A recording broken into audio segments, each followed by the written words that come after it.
The sterile white walls of the fertility clinic felt like they were closing in on Isabel Moreno as she sat across from the doctor.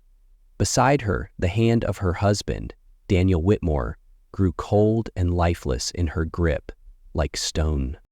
3 years of trying, 3 years of hope dissolving into despair with every single line pregnancy test. And now this moment, this cold clinical room, would define everything that followed. "I'm sorry, Isabel," the doctor said gently, though his voice was clinical. "Your test results show extensive uterine scarring from your previous surgery. Natural conception will be extremely difficult, if not impossible." The world tilted. Isabel had feared this moment, prepared herself for it even. But hearing the words spoken aloud knocked the wind out of her chest. She turned to Daniel, looking for comfort in his face, the same comfort he once always offered. But he just stared straight ahead, unreadable, distant. "What are our options?" Isabel asked, voice hoarse. "IVF could be attempted," the doctor replied, "but the success rate is low, given the scarring. There's also surrogacy or adoption." "We'll think about it," Daniel interrupted abruptly, standing as if he couldn't bear another second in the room. "Thank you, doctor." The car ride home was suffocating. Isabel leaned her forehead against the window, watching the streets of Chicago blur past. Streets where they once dreamed of raising children, pointing out homes with swing sets and big yards. Now, it all felt like a cruel joke. "Daniel, we need to talk." "Not now, Isabel. I need time." But she saw it, in his eyes, in the way he wouldn't meet hers anymore. The retreat, the disappointment, the quiet resentment. As if her body's betrayal was a broken promise she'd made to him. At home, Daniel walked straight into his office and closed the door. Isabel remained in the kitchen where they once imagined helping their kids with homework, and slowly sank into a chair, her hands trembling. The front door flew open. She didn't need to turn around to know that voice. "Daniel called me," Vivian Whitmore announced as she swept into the room like a frost storm in pearls. "He told me about your situation." Isabel bristled at the word. "It's not a situation, it's a medical condition." Vivian's ice-cube eyes narrowed. "From where I stand, it looks like you've failed the most basic function of a wife." The words landed like punches. 3 years of subtle jabs about grandchildren, comparisons to other daughters-in-law. But this wasn't passive aggression, this was pure cruelty. "That's not fair." Isabel stood. "I didn't choose this." "Didn't you?" Vivian hissed, stepping closer. "You knew Daniel wanted a big family. It's tradition. The Whitmores always have children, and you can't even give them one." Fury flared in Isabel's chest. "Tradition? That legacy you speak of is a failing real estate company. Daniel works himself to death trying to fix the mess your husband left behind. What exactly are we preserving here?" Vivian's face flushed. "How dare you? How dare I tell the truth?" Isabel snapped. "You want to talk failure? Let's talk about how you raised a son too weak to stand up to you." The slap of Vivian struck her, sharp, humiliating. Isabel reeled, hand rising to her burning cheek. "You will not speak to me that way in my son's house," Vivian hissed. "This is my house too," Isabel replied, quietly, though even she wasn't sure that was true anymore. Heavy footsteps thudded from the stairs. Daniel appeared, disheveled. "What's going on?"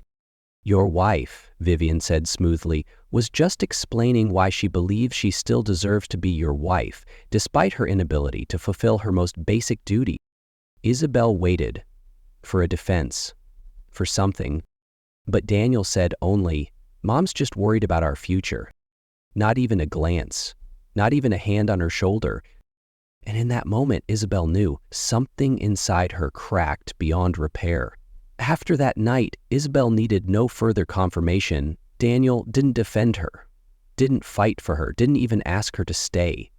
The next morning, he left a check on the kitchen table and walked out like they were never married. He packed in silence, no tears, no begging. Isabel didn't leave because she was weak. She left because there was nothing left worth holding on to. The studio apartment in Edgewater barely measured 400 square feet. The paint peeled off the walls, the radiator groaned like some old dying animal every night. But, to Isabel Moreno, it was hers. No mother-in-law, no silent, absent husband, just herself, a few worn clothes, a second-hand armchair, and a wound that still bled beneath her ribs. A week after Daniel signed the divorce papers, Isabel was folding laundry on the cold wood floor when a wave of nausea hit her like a truck. She barely made it to the bathroom before vomiting violently. At first she thought it was stress. Then, maybe something she ate. But by the third time at night, curled up on the floor in the dark, tears streaking her face, a single, terrifying thought sparked through her mind like lightning. No, it can't be. She pulled up her phone calendar, counted the days. The last time was the night before Daniel said it was over. One last night. She thought it was reconciliation. Turns out it was goodbye. The next morning, she stood in the pharmacy aisle, hands shaking as she picked up a pregnancy test like it was a live grenade. 3 minutes felt like forever. When the timer rang, she looked. 2 lines. Her hand dropped. The test clattered to the floor. She sank against the bathroom wall, silent tears pouring down, not from fear, but from the cruelest irony. 3 years of trying, 3 years of heartbreak, and now this. She called the temp office where she worked. "I need the day off," she murmured. She spent the day in her tiny apartment, crying, laughing, shivering. By twilight, a single sharp thought cut through the fog like a lighthouse through a storm. Daniel deserves to know. Whatever he had done, whatever they had lost, he had the right. Her fingers trembled as she dialed his number. A woman answered. "Hello? I'm looking for Daniel Whitmore. Is he available?" Pause. Whispered voices in the background. Then the woman returned, voice now frosty. "Daniel doesn't want to speak with you. Please don't call again." "Wait, I just need to..." Click. Isabel tried again. Blocked. Number disconnected. That weekend, she drove to the Whitmore estate on the north side. Vivian opened the door, every inch the society queen. Perfect hair, pristine silk blouse, pearl earrings. "What are you doing here?" Her voice could freeze water. "Daniel won't answer. I need to speak to him. He's moving on, as he should, and I suggest you do the same." "Vivian, I'm pregnant." The silence was a punch. Vivian didn't look shocked or pleased. She looked calculating, then cold. "Pregnant?" she said softly. "And who exactly is the father?" Isabel swallowed. "Daniel. The baby is his. So you claim." "I'm not claiming, I'm telling you." Vivian stepped closer, pointing a manicured finger at her chest. "You're a desperate woman clinging to a man who's finally free of you. Try forcing this fantasy onto him and I swear, I have lawyers, money, and influence. I'll bury you and I'll take that child from you if I must." Isabel looked her straight in the eye, and she knew Vivian could, and she would. "Fine," Isabel whispered. "I'll go." But as she walked back to her car, she wasn't the woman who came to beg. That woman was dead. The one walking away now was a survivor, and deep inside her, for the first time in a long time, a flame flickered. "I won't disappear. I will become someone they'll regret ever crossing."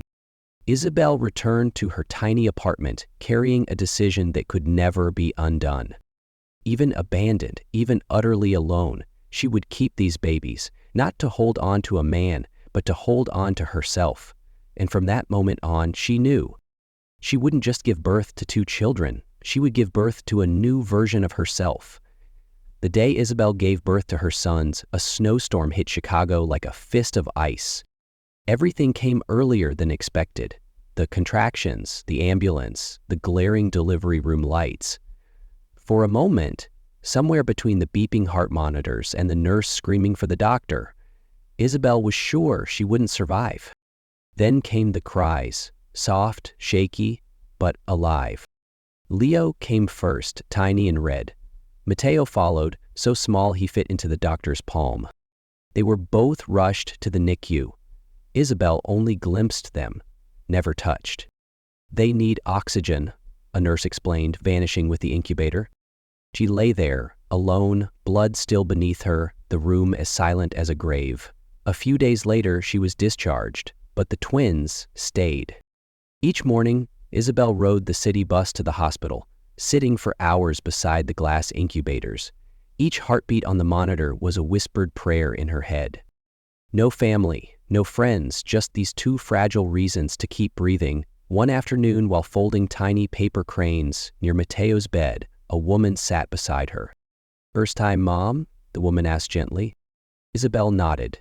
"Twins, born nearly 2 months early. I used to be a nurse here. Now I run a center for single mothers. We've got classes, doctors, childcare support. Cheap too, if you ever want to study." Isabel nearly cried. The woman's name was Marcia Delling, and she became the first life raft in the ocean Isabel was drowning in. Thanks to Marcia, Isabel earned a partial scholarship at Chicago's School of Law, night program for single mothers. During the day, she worked temp accounting jobs, napping in break rooms. At night, she studied family law, child rights, domestic violence statutes, every rule that could protect women like her. She wasn't just studying law, she was studying survival. She took notes beside incubators, read case law in the hospital cafeteria. She once thought her career ended the day Daniel left her. Now she realized it had only just begun.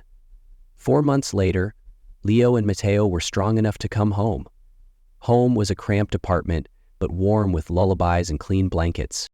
Every smile from Leo, every tiny grip from Mateo was a victory.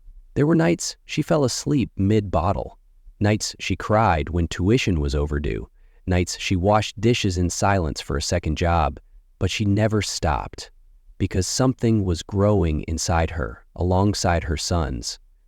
Belief. 3 years passed. Isabel graduated. Her graduation day came with no flowers, no proud relatives, just 2 sleepy babies in a stroller, smiling up at their mother. The next day, she started work at a law office focused on defending abused women. A year later, she was a guest speaker at a conference on legal reform and gender equity. People started saying her name, people started listening. She had once been the woman left behind. How? She was the woman helping others stand again. Isabel Moreno, mother of 2, young attorney, and symbol of what it means to be knocked down but never stay down. 6 years is a lifetime, long enough to build a home, raise 2 children, and rebuild a woman from ruins, but short enough for an old wound to start bleeding again, with just one message. Isabel Moreno stood in the kitchen, her shirt dusted with flour from baking class with the boys. Leo giggled near the oven.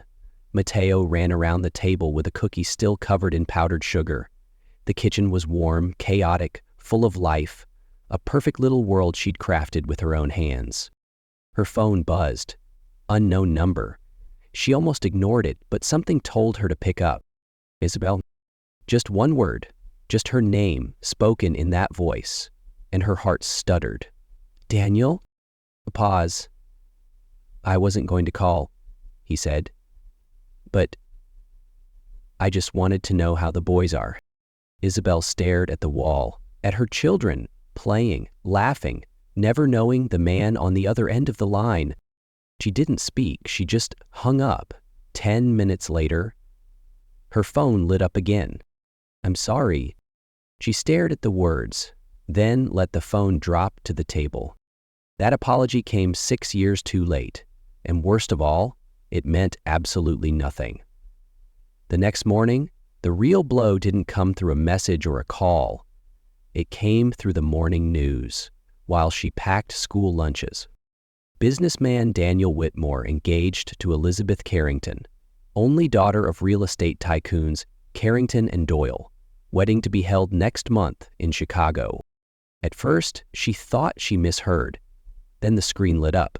Daniel in a tailored gray suit, arm around a blonde woman, both smiling for the camera, gleaming, untouched. The kitchen fell eerily still. Leo called out, "Mom, the cookies are burning." Isabel blinked, shaken back into the room. "Sorry, sweetheart. I'll get it. But inside her, the image looped like a cruel reel. Daniel, smiling, his hand on Elizabeth's waist, a place that once belonged to Isabel. The pain didn't explode. It didn't scream. It just sat there. Heavy. Cold. Like someone had quietly shut a door and locked it from the other side. That night, she sat alone in the dark, her boys fast asleep upstairs. The TV still flickered. The engagement footage from another angle. Flashing cameras. Champagne glasses. A violin quartet. No one mentioned his past. No one asked about the 2 children who shared his DNA, living just a few blocks away.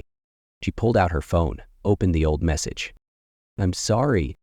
She stared at it, then typed one word, "good," and sent it. She didn't need a reply. Didn't care if he read it. She just needed to say it, for herself, like closing a book you once thought you'd read forever. She looked around her living room, the worn sofa that still held Leo and Mateo's drawings taped to the fridge, the tiny jacket hung by the door. No, she hadn't been forgotten. She'd been discarded. So she could become the very best version of herself. Daniel could marry that woman, she didn't care. But he would never forget that there once was a woman who broke for him, then stood again, without ever needing him to pick her up. Rain fell lightly that afternoon, a soft, cold drizzle over Chicago, as if the sky itself was holding back something it couldn't yet cry out loud.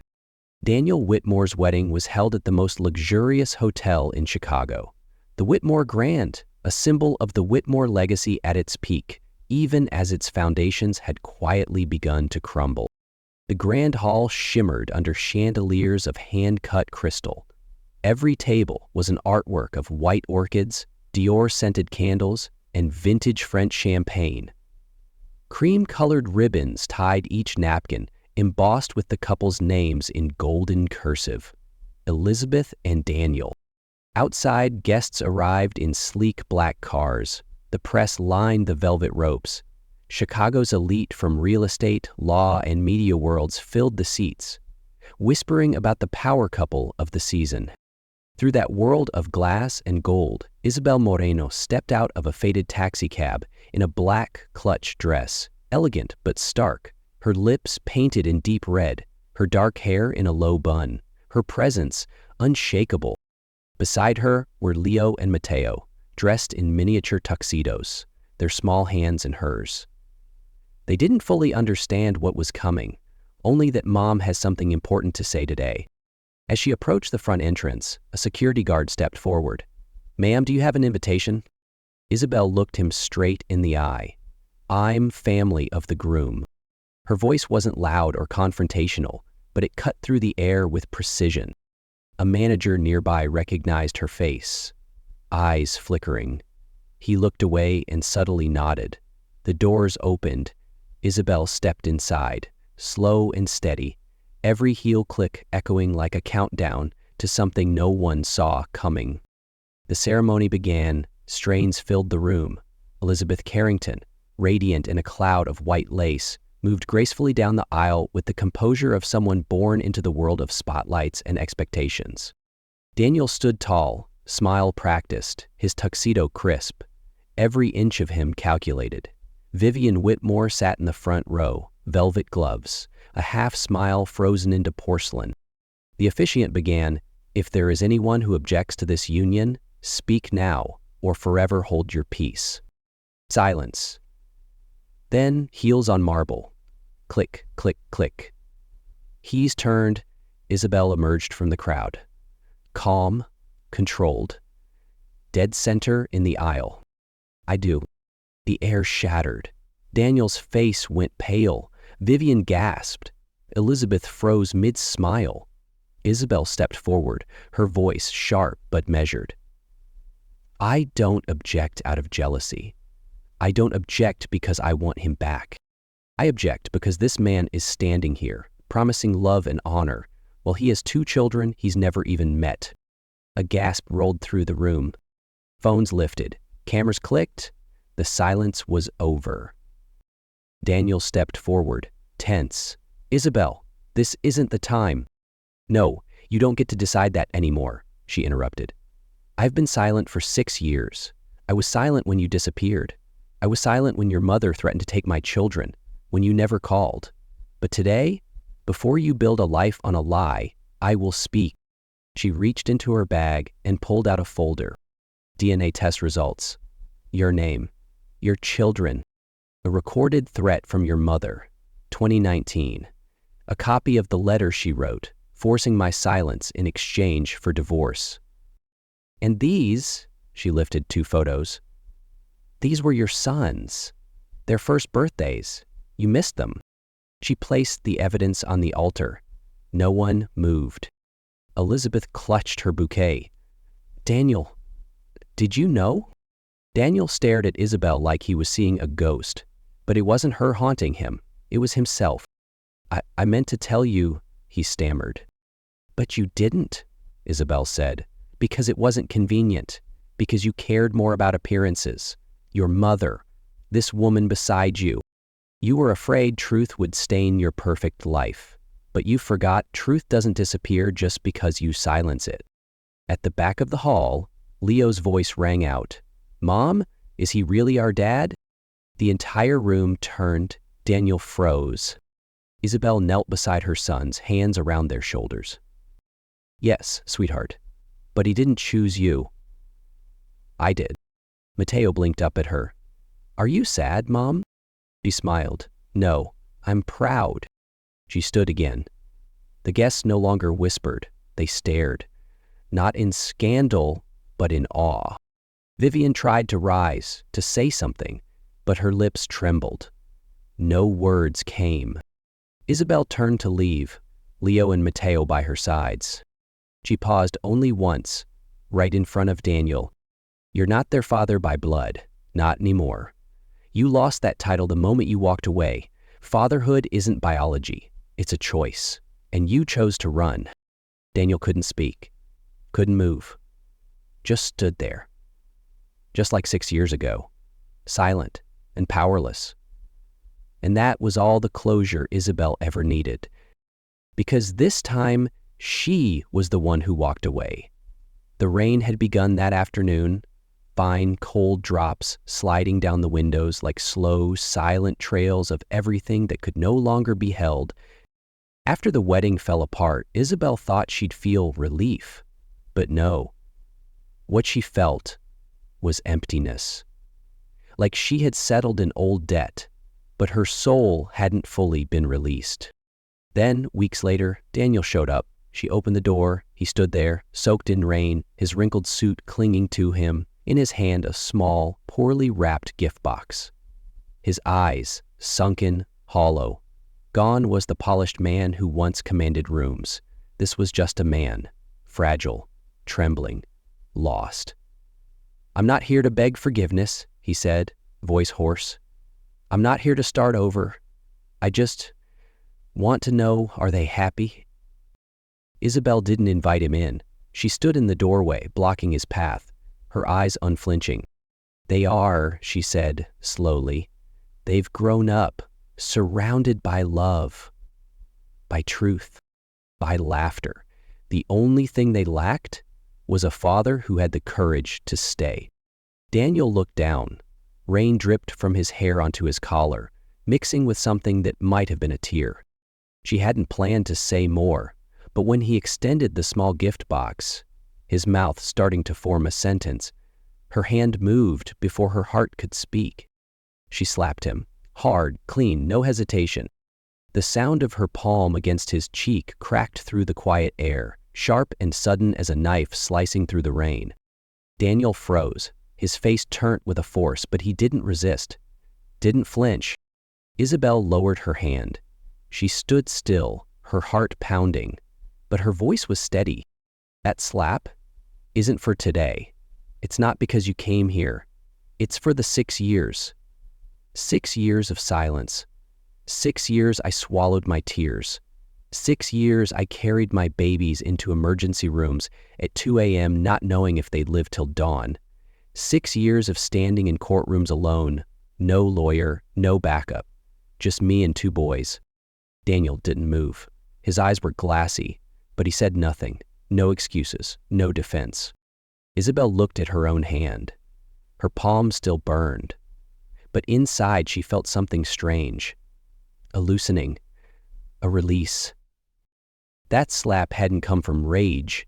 It was a goodbye, a full stop at the end of a chapter that had lasted too long. She stepped back. I don't hate you anymore, but I also don't need you anymore. Daniel inhaled, trying to stay composed. I'm not asking you to forgive me, he whispered. I just want to do something right, even if it's too late. Isabel nodded slightly. Then start by not expecting forgiveness just because you feel guilty. He nodded, quietly, then pulled 2 small envelopes from his coat, handwritten, neat. One for Leo, one for Matteo. You don't have to give them now, only when you feel the time is right. Isabel took them. She didn't promise. She didn't decline. She simply accepted. Daniel looked at her one last time, then turned, walking into the rain. He didn't look back, and this time, Isabel didn't either. She closed the door, leaned against it, closed her eyes. One last drop fell from her lashes. Rain, or the final tear. Inside, Leo and Matteo's laughter rang out from the living room, fighting over the TV remote. A different world, warm, real, and full. She smiled, took a step forward, the 2 letters still in her hand. That slap wasn't revenge. It was a severing, the final cut to a thread that had bound her to the man who once broke her. It told her everything she needed to know. I survived. I rose. And now, I am free. 3 months had passed since Isabel walked away from that wedding. Nothing changed overnight, but slowly, her heart began beating to a new rhythm. Gentle, steady, peaceful. She was in love, not the kind that came with fire and drama, but the kind that felt like coming home. Julian, a kind-hearted resident doctor with warm eyes and steady hands, was now quietly part of her life. He didn't ask about her past. He saw her now, a strong mother, a woman once broken but never destroyed. He didn't try to rescue her. He simply chose to walk beside her. For Isabel, this love wasn't to fill a void. It was to walk forward together, not to escape loneliness, but to open the door to light again. And Daniel, he was learning how to live, truly. After that fateful day, Daniel began therapy. He sat down with his own silence, faced himself, finally. He wasn't chasing redemption. He was trying to become the father his sons could believe in. Leo and Matteo began to speak to him, not every day, not with ease, but enough to plant hope, short calls, awkward questions, a whispered goodnight. Tiny things, but they meant everything. Isabel didn't interfere. She let things grow in their own time. She no longer held anger, but she didn't open doors out of pity either. She simply stood firm in the life she had built with her own hands, and for the first time in years, she wasn't looking back. She was walking forward, not because someone led her, but because this time, peace was her choice. A late afternoon, Isabel sat on the wooden bench in the small backyard garden. The trees whispered in the golden light, and lavender swayed gently in the breeze, its soft scent filling the air. In front of her, Julian was kicking a ball with Leo and Matteo, their laughter rising like music, wrapped in sunlight. Her eyes followed every movement. In her gaze was peace, love, and a quiet, overwhelming emotion that almost brought tears to her eyes. But instead, she smiled. On the table beside her sat a thin folder, legal adoption documents. Julian would be their father, in name, in heart, in every part of life. Not a replacement, not a substitute, just a man who had chosen to step in and love them with everything he had. Isabel picked up the pen, signed her name. No hesitation, no doubt. Just one signature and a lifetime promise behind it. That night, after the house had gone still, she sat at her desk, A blank sheet of paper lay before her. She began to write, not to anyone else, but to herself 10 years ago. To Isabel, age 25. I know you're hurting. I know you're shattered. You don't believe you'll ever rise again, but you will. Not just rise, but become someone you never imagined possible. You will love. You will forgive. You will trust again. You'll raise 2 children with love and wisdom. You'll walk through darkness without needing to be led, and one day you will wear a crown, not of gold, but of fire and diamonds, because you were forged and you did not break. You will wear a crown forged in silence, pain, and persistence, and it will shine brighter than any gold. Isabel set the pen down. The letter didn't need to be mailed. It had lived inside her all along. She stood, turned off the light. Outside, the stars blinked quietly across the night sky. A chapter closed, a circle complete.